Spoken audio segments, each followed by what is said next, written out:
Assalamualaikum warahmatullahi wabarakatuh. Perkenalkan, saya Ahmad Farid, SKM MKM, yang merupakan dosen dari Universitas Muhammadiyah Kudus, Fakultas Kesehatan, Prodi S1 Administrasi Rumah Sakit. Mohon izin, saya akan menjelaskan mata kuliah yang saya ampu, yaitu mata kuliah Ilmu Kesehatan Masyarakat dengan metode Delivery, Interaction, and Assessment. Pembuatan video ini digunakan sebagai syarat sertifikasi dosen tahun 2025 dalam unjuk kerja Tridharma Perguruan Tinggi atau PDD UKT-PT, khususnya di aspek pengajaran.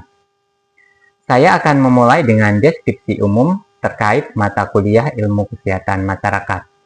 Mata kuliah ilmu ini merupakan mata kuliah wajib bagi mahasiswa semester 1 pada Prodi S1 Administrasi Rumah Sakit Fakultas Kesehatan Universitas Muhammadiyah Kudus, yang berisi pokok-pokok bahasan terkait konsep ilmu kesehatan masyarakat, kemudian konsep sehat sakit, upaya-upaya kesehatan masyarakat, kesehatan lingkungan, kesehatan kerja, administrasi dan kebijakan kesehatan, konsep epidemiologi, promosi kesehatan, sarana pelayanan kesehatan, PHBS, sistem kesehatan nasional, dan isu-isu kesehatan masyarakat di Indonesia. Dalam mata kuliah ini, mahasiswa akan dibekali dengan pengetahuan dasar terkait kesehatan masyarakat dalam aspek keilmuan administrasi rumah sakit. Adapun capaian pembelajaran yang dibebankan pada perkuliahan ilmu kesehatan masyarakat ini untuk CPL-nya atau capaian pembelajaran lulusan, yaitu pertama, bertakwa kepada Tuhan Yang Maha Esa, menjunjung tinggi nilai kemanusiaan, menghargai keanekaragaman budaya dan agama, memiliki kepekaan sosial, cinta tanah air, dan menjunjung tinggi hukum, nilai, norma, dan etika profesional administrasi rumah sakit. Dalam hal ini adalah aspek sikap. Kemudian kemanusiaan, menghargai keanekaragaman budaya dan agama, memiliki kepekaan sosial, cinta tanah air, dan menjunjung tinggi hukum, nilai, norma, dan etika profesional administrasi rumah sakit dalam aspek sikap dan pengetahuan.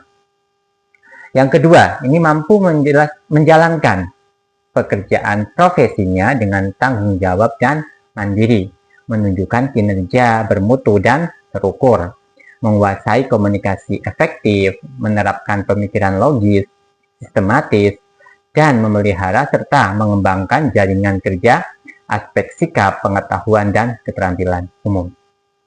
Yang ketiga, mampu menggunakan data surveillance dan pengendalian ancaman kesehatan dalam mencapai tujuan dan sasaran dalam meningkatkan derajat kesehatan. Memiliki kepekaan sosial, merespon perubahan organisasi dengan menganalisis dan dalam hal ini tuh data, ya, menganalisis data perubahan atau evidence based dan berinovasi dalam menghadapi perubahan lingkungan. Itu sikap dan keterampilan khusus. Kemudian untuk CPMK atau capaian pembelajaran mata kuliah, mahasiswa mampu menjelaskan konsep ilmu kesehatan masyarakat, mengkarakteristikkan konsep sehat dan sakit, mampu memberi pertimbangan upaya-upaya kesehatan masyarakat, menjelaskan terkait kesehatan lingkungan, kesehatan kerja, menjelaskan administrasi dan kebijakan kesehatan, menafsirkan konsep epidemiologi, melakukan promosi kesehatan, menyimpulkan sarana pelayanan kesehatan, mengukur PHBS, dan menilai sistem kesehatan nasional serta isu-isu kesehatan masyarakat di Indonesia.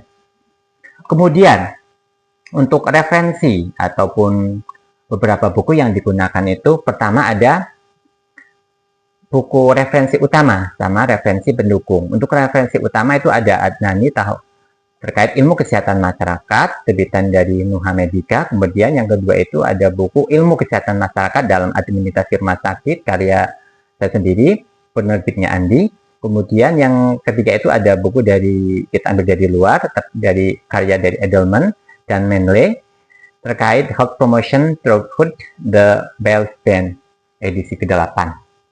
Kemudian untuk buku pendukungnya kita ambil dari Alam Shah Alamsyah sama Mulyawati terkait pilar dasar ilmu kesehatan masyarakat terbitan Nuha Medika.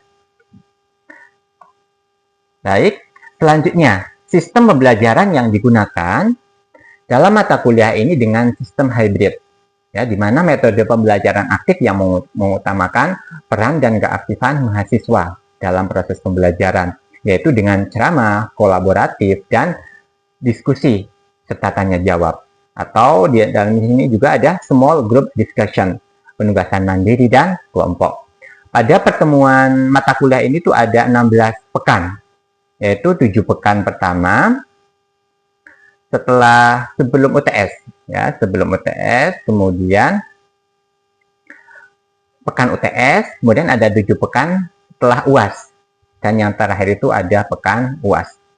Untuk sistem pembelajaran luring itu dengan melakukan tatap muka secara langsung di dalam kelas, sedangkan pembelajaran daring menggunakan sistem, kemudian Zoom sama Google Classroom. Untuk penilaiannya sendiri itu terdiri dari beberapa komponen. Ada partisipatif mahasiswa dan kuis dengan bobot 35%, penulisan proyek dan tugas literatur itu bobotnya 40%, kemudian ada UTS atau ujian tengah semester itu 10%, dan UAS ujian akhir semester itu 15%. Baik, demikian adalah penjelasan, ya, penjelasan terkait mata kuliah ilmu kesehatan masyarakat untuk mahasiswa prodi S1 Administrasi Rumah Sakit Fakultas Kesehatan Universitas Muhammadiyah Kudus. Berikut adalah pembelajaran secara luring yang dilakukan di dalam kelas. Selamat menyaksikan. Oke, baik. Bismillahirrahmanirrahim. Assalamualaikum warahmatullahi wabarakatuh. Waalaikumsalam warahmatullahi wabarakatuh. Ya, alhamdulillah pada hari ini kita bisa bertatap secara langsung untuk perkuliahan ilmu kesehatan masyarakat. Baik, sebelum kita mulai, mari kita awali dengan bacaan basmalah dan umul kita bersama. Jadi doa ta'ala al-Fatihah. Bismillahirrahmanirrahim. Alhamdulillahirabbil alamin, arrahmanirrahim, maliki yaumiddin, iyyaka na'budu wa iyyaka nasta'in, ihdinas siratal mustaqim, siratal ladzina an'amta 'alaihim ghairil maghdubi 'alaihim waladdallin. Amin. Ya, semoga dengan bacaan basmalah dan umul kitab tadi bisa membawa keberkahan buat kita dari awal sampai akhir perkuliahan nanti. Ya, masih semangat ya. Jadi karena ini pertemuan pertama atau bagaimana? Ini untuk maksudnya perkuliahan pertama atau bagaimana? Perkuliahan pertama?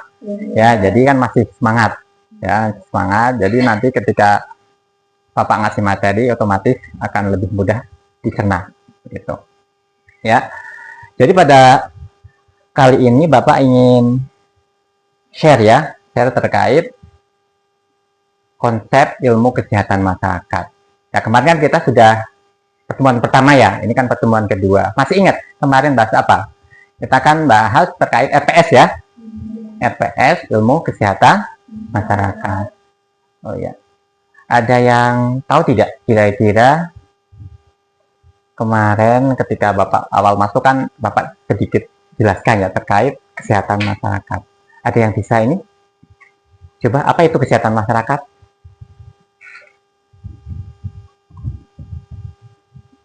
Ya, nanti yang aktif Bapak kasih poin ya, otomatis ada poin. Nanti yang bisa jawab bisa angkat tangan sebelum Bapak mulai ke materi.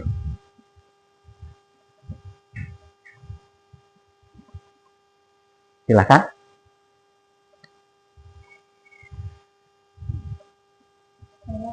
Ya. Oke, Mbak siapa namanya? Mbak Safira. Oke, Mbak Safira. Apa itu? Ilmu kesehatan masyarakat itu ilmu untuk mencegah penyakit, untuk memperpanjang usia, serta meningkatkan kesehatan melalui upaya-upaya terorganisir untuk masyarakat.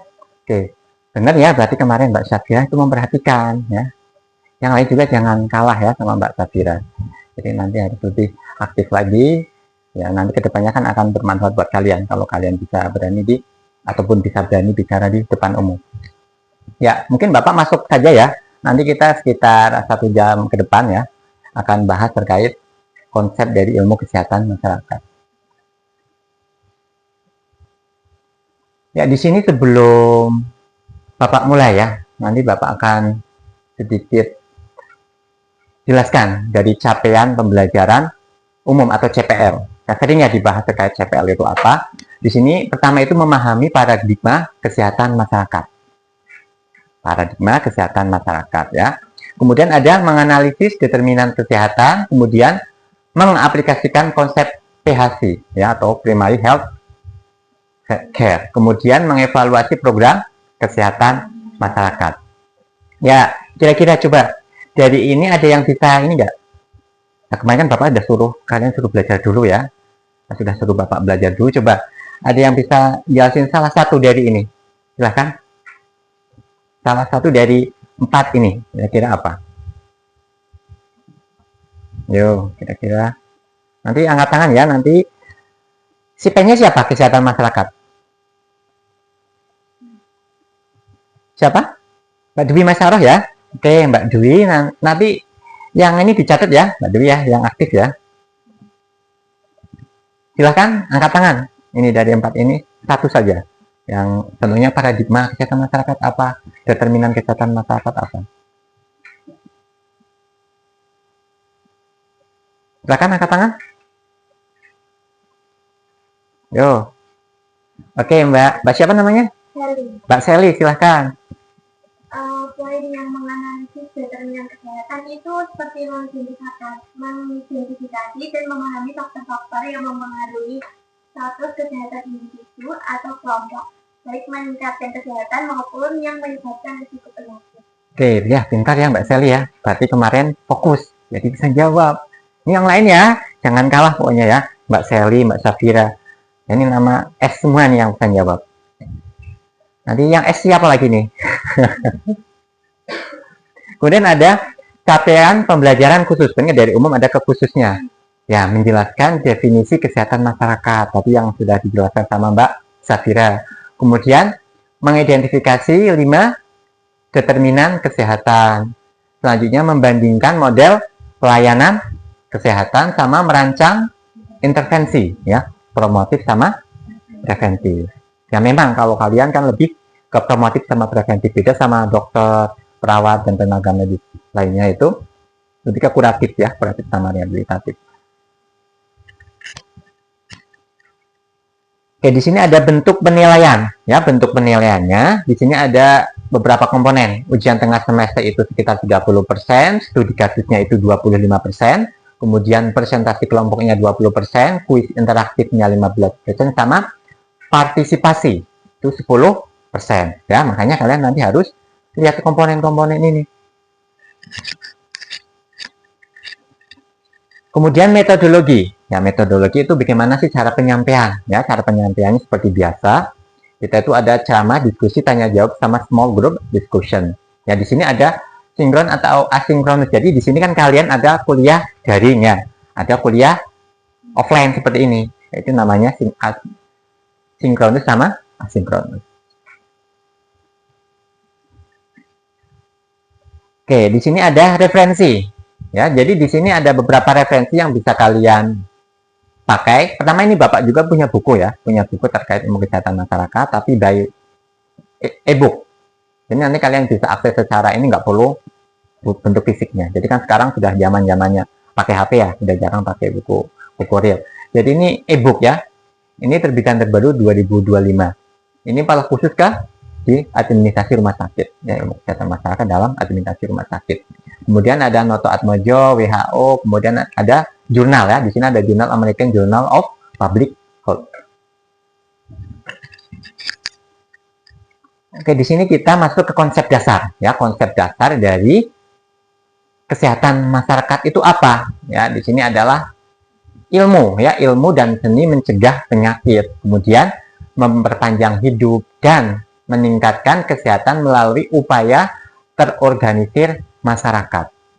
Nah, ini kenapa seorang administrator rumah sakit itu perlu mempelajari ilmu kesehatan masyarakat ya, karena ini ya, karena ilmu IKM ya atau ilmu kesehatan masyarakat ini akan mempelajari terkait hubungan ya, hubungan dengan manusia, hubungan dengan pasien. Contohnya kalau kalian dalam pelayanan rawat jalan ataupun rawat inap, kan pasti ada komunikasi dengan pasien, pasien masuk, pasien keluar, itu perlu adanya seni ya, seni humanistik, kemudian seni interaksi yang efektif.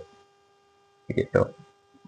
Nanti kalau ada pertanyaan nih ya, angkat tangan ya. Pak mau bertanya ini boleh ya. Kemudian ada determinan kesehatan yang tadi disebutkan Mbak Sally. Ya, determinan kesehatan itu seperti kayak ruh ya, ruhnya ilmu kesehatan masyarakat. Ya, karena di sini itu akan erat kaitannya. Jadi timbulnya masalah penyakit itu bisa kita pelajari dalam determinan kesehatan. Contohnya, kalau pertama di sini ada perilaku individu, ya, ada perilaku individu itu 40%. Makanya kalau kalian pengen sehat itu perilakunya harus sehat, karena itu menyumbang 40% kesehatan kalian. Kemudian ada faktor lingkungan, ini hanya 20%, ya lumayan banyak ya. Contohnya kalian udah sehat tapi lingkungannya nggak sehat, itu akan berpengaruh 20% terhadap kesehatan kalian. Kemudian ada pelayanan kesehatan, itu 15%, genetika 15%, sosial ekonomi 10%. Ya, jadi kalau kalian ingin sehat paripurna harus bisa 5 hal ini ya. 5 hal ini harus bisa terpenuhi dengan baik. Pertama, otomatis di perilaku kesehatan. Kuncinya di perilaku kalian ya. Kalau perilaku kesehatan kalian, yang lain itu sebenarnya hanya pendorong ataupun pendukung masalah yang bisa berakibat pada gangguan kesehatan. Bisa dipahami ya? Oke.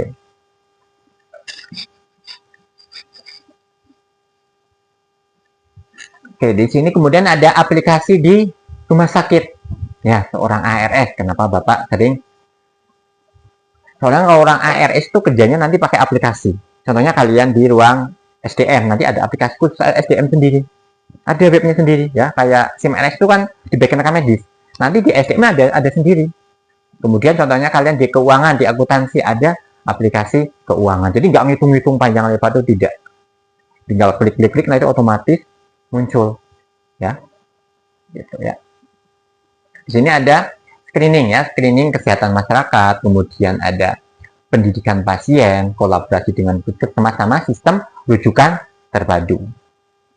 Ya, biasanya kalau dari rumah sakit, contohnya rumah sakit tipe B, ya itu akan dirujuk ke rumah sakit mana? Contohnya kalau di Kudus kan adanya rumah sakit tipe B gitu ya, itu dirujuknya kemana? Ya, benar ya. Ke rumah sakit Karyadi atau rumah sakit tipe A. Biasanya kan kalau rumah sakit B kan spesialisnya itu terbatas. Makanya perlu dirujuk ke rumah sakit yang lebih tinggi levelnya di tingkat subspesialis, ya.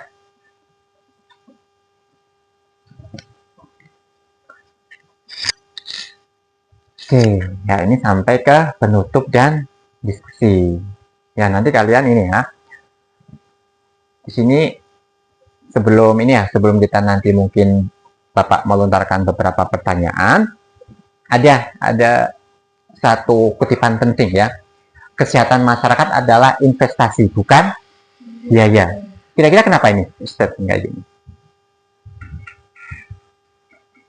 Ya, jadi ketika contohnya kalian menjaga kesehatan ya, menjaga kesehatan kan memang memerlukan biaya yang tidak sedikit, contohnya harus makan yang bergizi dan sebagainya.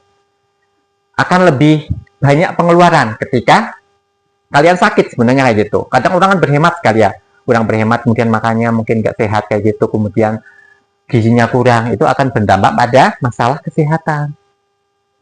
Ya, ketika sudah sakit malah justru uang yang keluar itu banyak untuk biaya pengobatan. Ya, tapi sebenarnya gini, tidak menutup kemungkinan. Contohnya makanan yang bergizi tapi yang murah. Itu kan banyak pilihan ya. Banyak makanan-makanan yang mengandung vitamin yang tinggi tapi dengan harga yang murah atau terjangkau. Contohnya sayur-sayuran, itu kan sehat kemudian murah. Itu bisa dimanfaatkan ya untuk menunjang gizi tubuh. Tapi tidak boleh makan sayuran, terus nanti gizinya nggak seimbang. Soalnya kan konsep sekarang kan gizi seimbang, bukan 4 sehat 5 sempurna. Jadi harus gizinya seimbang, harus kecukupan vitamin ya, protein, mineral itu harus tercukupi. Tidak boleh vitamin, contohnya makan sayuran untuk nanti kurus kering ya. Iya, kurus kering. Oke, coba ini ada beberapa 2 pertanyaan pemantik ya. Coba bagaimana rumah sakit? Contohnya kalian sudah bekerja di rumah sakit ya. Kalian sudah bekerja di rumah sakit. Terus Bapak ada yang bertanya, bagaimana rumah sakit Anda saat ini berkontribusi pada kesehatan masyarakat? Coba, seorang ARS harus mempunyai banyak ide, ya, banyak ide yang bisa diberikan. Kalian beda sama lulusan-lulusan SMA.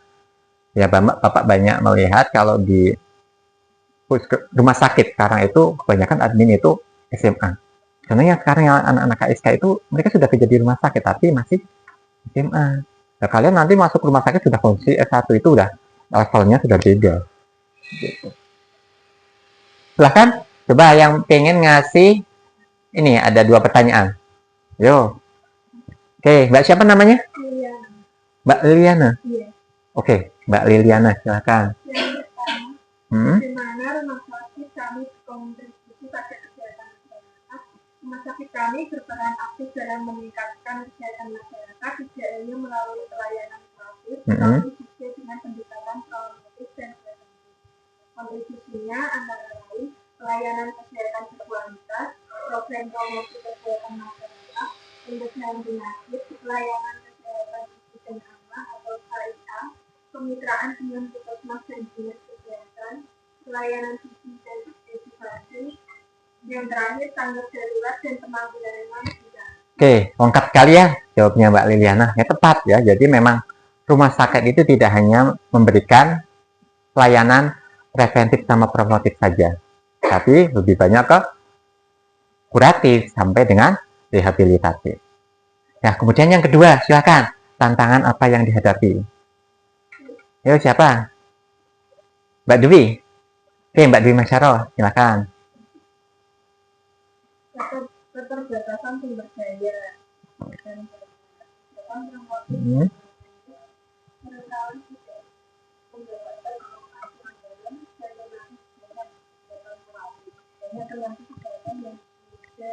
terjadi oleh lawan kurangnya kesadaran masyarakat.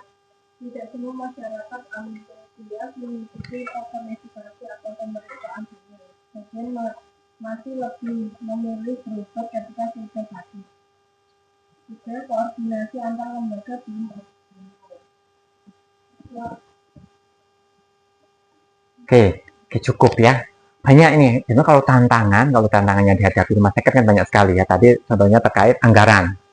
Ya, anggaran contohnya kekurangan dana untuk membeli alat-alat kesehatan ataupun alat-alat yang canggih yang bisa mendukung proses pengobatan. Kemudian terbatasnya sumber daya, contohnya kurangnya dokter, kurangnya tenaga administrasi, ataupun kurangnya tenaga-tenaga lain yang bisa menunjang proses perkembangan rumah sakit. Nah, itu ya, tadi sedikit dari Bapak yang bisa disampaikan terkait ilmu kesehatan masyarakat.